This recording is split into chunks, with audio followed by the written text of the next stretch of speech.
Ya, baik semuanya. Assalamualaikum warahmatullahi wabarakatuh. Selamat pagi semuanya, dan bagaimana kabarnya anak-anakku yang soleh dan soleha yang luar biasa di pagi hari ini?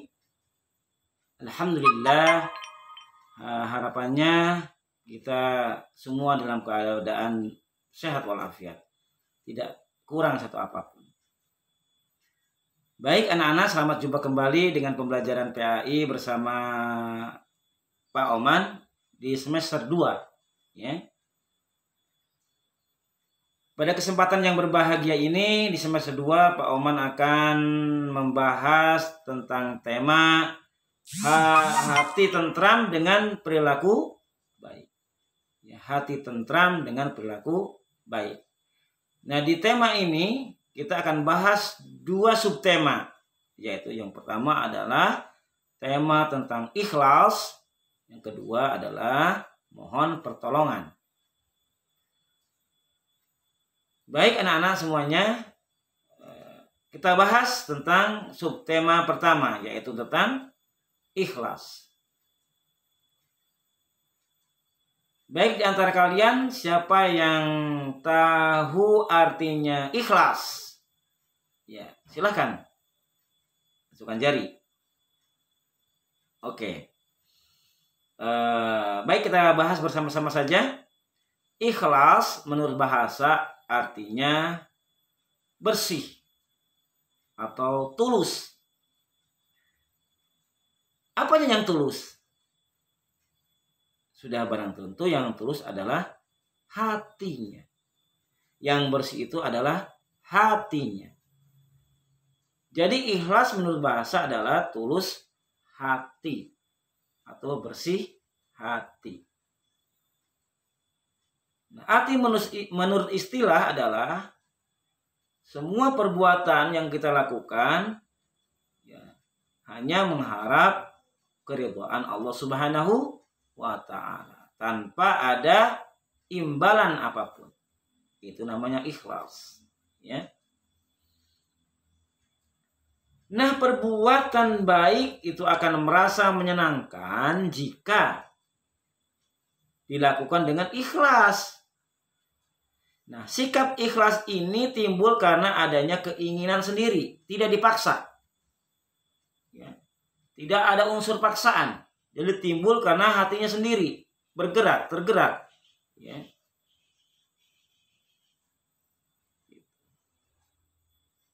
Karena perintah atau paksaan orang lain itu ya, apabila beramal baik karena mengharap imbalan atau tujuan atau pujian, termasuk dia artinya ingin dipuji oleh orang lain.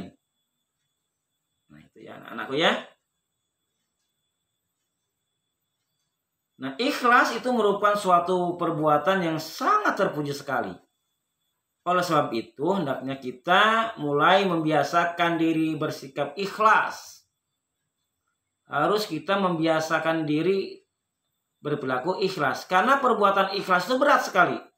Kalau kita tidak dimulainya dengan itikat, ya, dengan keinginan yang kuat.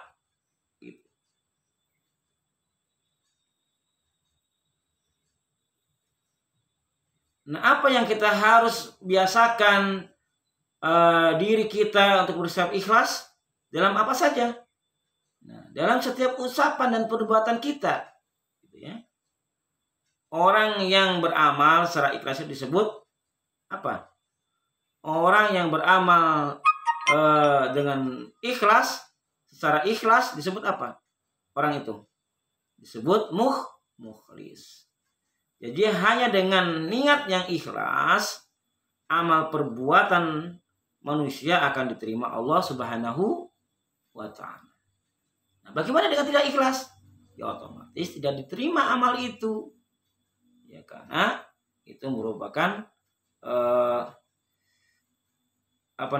kepameran ya. Disengaja ingin dipuji orang. Maka hal-hal tersebut adalah tidak diterima amalnya oleh Allah Subhanahu wa ta'ala. Nah, ikhlas itu berkaitan dengan niat. Kalau niatnya tidak ikhlas, maka perbuatannya pun hasilnya juga jelek, tidak ikhlas. Dengan niat kita. Nah, Rasulullah SAW bersabda, innamal a'malu bin niyah. Sesungguhnya amal-amal itu harus dengan niat. Ya. Harus dengan niat yang baik, harus niat yang tulus, sehingga mendapatkan keridhaan daripada Allah Subhanahu wa ta'ala. Gitu ya anak-anak ya. Nah, orang yang ikhlas itu hatinya bersih dari perasaan ingin diberi imbalan, ingin dipuji, ya. Kemudian orang-orang yang ikhlas hanya mengharapkan apa? Ridho atau keridhaan daripada Allah Subhanahu wa ta'ala. Tidak lain. Ya, hanya menginginkan keridhaan Allah Subhanahu wa ta'ala dengan pahala-pahala yang banyak, yang cukup luar biasa dari Allah Subhanahu wa ta'ala. Nah, pekerjaan yang dilakukan dengan ikhlas akan terasa ringan dan hasilnya pun pasti baik. Ringan karena tidak menginginkan segala apapun, hanya keridhaan Allah saja, maka akan ringan. Ya, akan ringan kita lakukan. Dan sebaliknya pekerjaan yang dilakukan dengan tidak ikhlas maka akan terasa berat banget. Akan terasa berat. Hasilnya pun tidak memuaskan. Tidak memuaskan hasilnya, anak-anak, ya. Nah,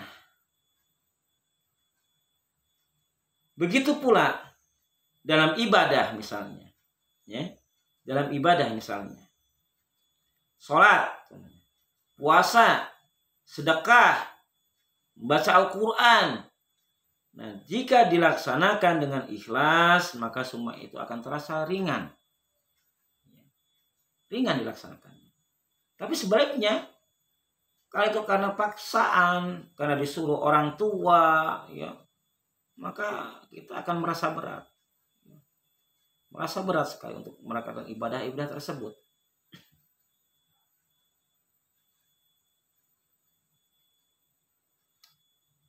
Nah, contoh perilaku ikhlas. Siapa yang tahu contohnya? Ya. Banyak di sekitar kita contohnya, ya. Contohnya seorang ibu yang memberi minum ASI kepada anaknya yang baru lahir, begitu kan? Menjaga, merawat dan mengasuh anak yang dilahirkan itu.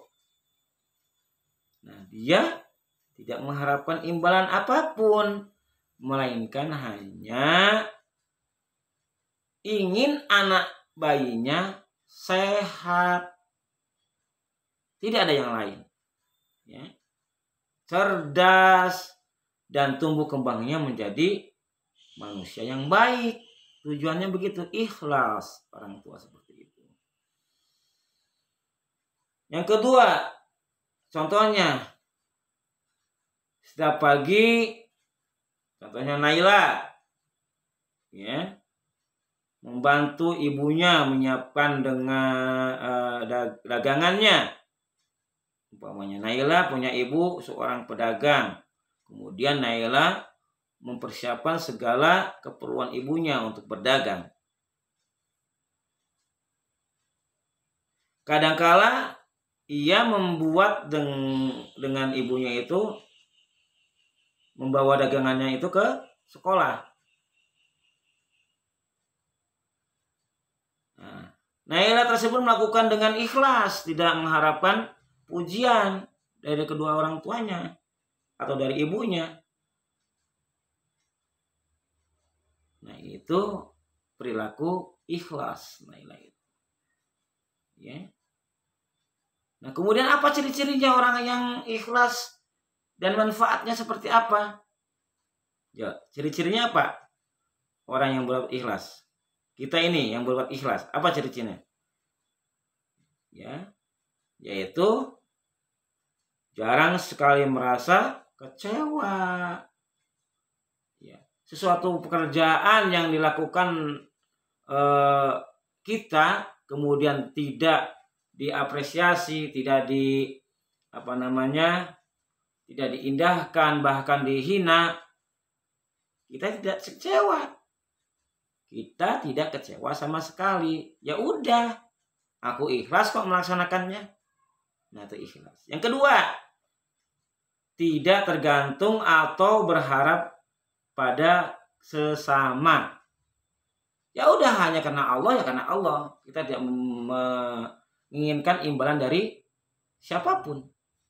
Itu ikhlas. Ya. Kemudian yang ketiga, tidak pernah membedakan antara amal benar dan amal besar dan amal kecil. Kita tidak membedakan. Entah itu amalnya gede atau kecil. Tetap kita laksanakan. Walaupun kecil, tetap kita laksanakan. Ya. Itu ikhlas. Contohnya. Kemudian banyak lagi yang lainnya. Ya. Kemudian apa manfaatnya ketika kita berbuat ikhlas? Manfaatnya satu, hidup kita akan tenang, akan damai. Ya. Yang kedua, selalu dimudahkan dalam segala urusan kita. Kita membantu orang ikhlas, kita kesusahan, Allah akan memberikan pertolongan orang-orang yang sesama dengan kita, yaitu ikhlas. Akan ditolong kembali oleh orang-orang yang menginginkan pertolongan, ya. Akan ditolong oleh orang yang sama dengan kita, ya, karena keikhlasannya. Yang ketiga, memiliki cita-cita mulia, kemudian disayang Allah Subhanahu wa Ta'ala. Nah, jadi keikhlasan dalam beramal itu harus bisa dipraktikkan dalam pergaulan kita sehari-hari, anak-anakku. Tidak hanya kita mengerti teorinya, tapi amalannya tidak bisa. Misalnya melakukan sholat karena Allah Subhanahu wa Ta'ala, bukan karena di rumah ada orang tua, bapak, ibu, guru, dan ustadz sebagainya. Jangan pula melaksanakan sholat karena ingin dipuji orang, itu, ya. Ya, baiklah itu anak-anak, ya, sekilas tentang pengetahuan kita tentang ikhlas, ya. Semoga kalian semua bisa melaksanakan dengan baik, istiqomah dalam belajar ikhlas, ya. Itu anak-anak. Itu saja anak-anak. Nanti insya Allah kita sambung lagi dengan sub tema yang lain. Nah, di tema ini nanti Pak Oman akan memberikan tugas, ya. Ya, tugas berkaitan dengan tema ikhlas ini. Sekian dulu, mohon maaf atas segala khilaf dan salah dari Pak Oman. Assalamualaikum warahmatullahi wabarakatuh.